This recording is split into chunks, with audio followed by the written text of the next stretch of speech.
O Senhor esteja convosco. Ele está no meio de nós. Proclamação do Evangelho de Jesus Cristo segundo Mateus. Glória a vós, Senhor.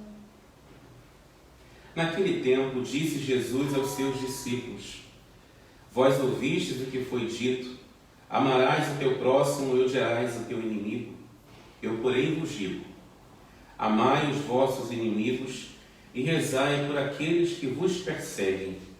Assim, vos tornareis filhos do vosso Pai que está nos céus, porque Ele faz nascer o sol sobre maus e bons, e faz cair a chuva sobre justos e injustos. Porque se amais somente aqueles que vos amam, que recompensa tereis? Os cobradores de impostos não fazem a mesma coisa? E se saudais somente os vossos irmãos, o que fazeis de extraordinário? Os pagãos não fazem a mesma coisa? Portanto, sejam perfeitos como vosso Pai Celeste é perfeito. Palavra da salvação. Glória a vós, Senhor.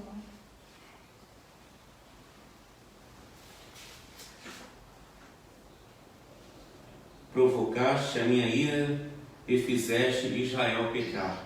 Queridos irmãos e irmãs, hoje, terça-feira, da 11ª semana do tempo comum, e nós ouvimos a primeira leitura tirada do livro de Reis, um pouco tensa, densa e difícil de poder, de repente, compreender um pouquinho a palavra, mas é a continuidade da palavra de ontem, da continuidade, porque diz justamente a palavra do Senhor que Nabô morreu, ele tinha muita terra, e o rei, ele queria conquistar aquela terra, e diz a palavra que Nabô não quis vender aquela terra.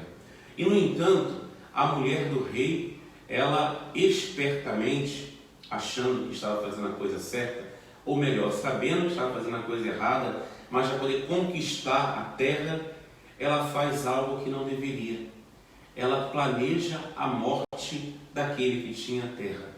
Planeja a morte dele para que o seu esposo possa tomar posse da terra. Ela faz um jeitinho para que aquele homem que tinha muitas terras pudessem ir para a guerra e lá morrer, porque ele morrendo, o rei tomaria posse da terra. Olha só o que ela fez.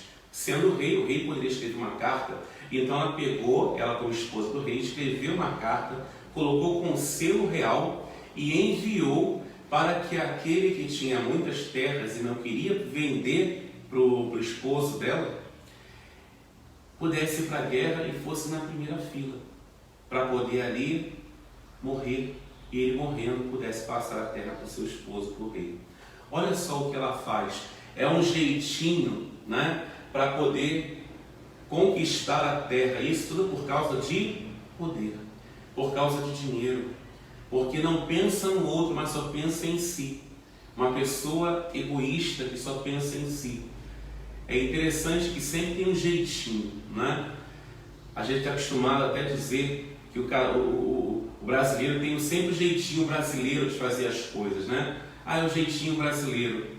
Mas quando na verdade, nós católicos não devemos ter o jeitinho brasileiro.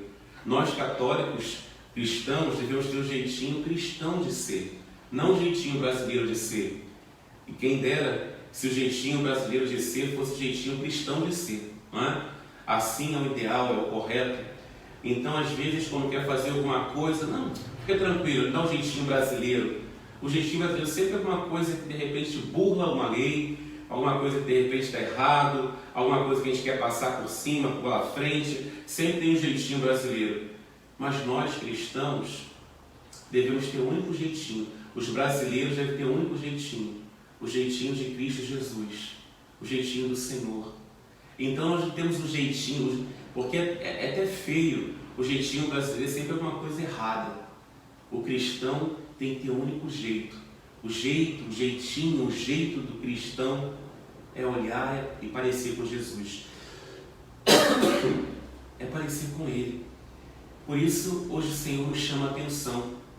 E diz a palavra no dia de hoje, que justamente por causa daquele ato ocorrido, provocou a ira do Senhor. O Senhor ficou irado. Cá para nós, irmãos, precisamos também olhar para a nossa vida e observar se estamos vivendo no jeitinho brasileiro ou no jeitinho cristão. Qual é o jeitinho que você tem vivido nesse tempo de pandemia, nesse tempo fora a pandemia? Como você tem levado a sua vida?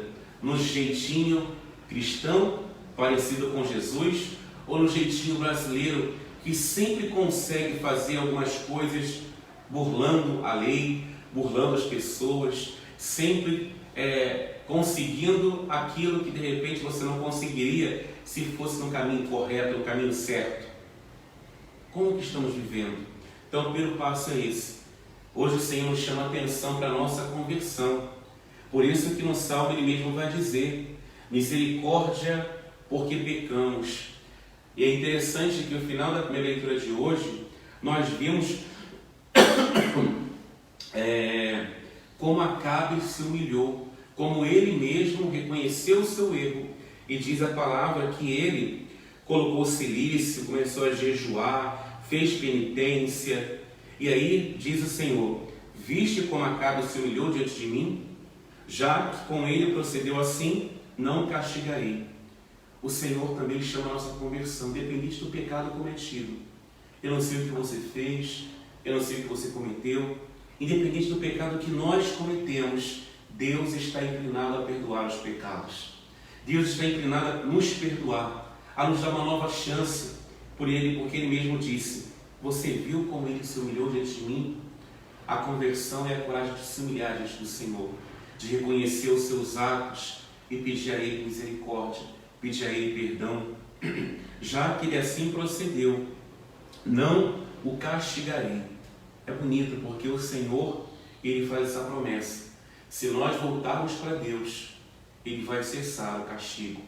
Que possamos voltar, nos converter, recomeçar hoje uma vida nova e não ser mais conhecido como o homem do jeitinho brasileiro, mas o homem do jeitinho cristão. Não a mulher do jeitinho brasileiro, mas a mulher do jeitinho cristão, parecido e parecida com Jesus.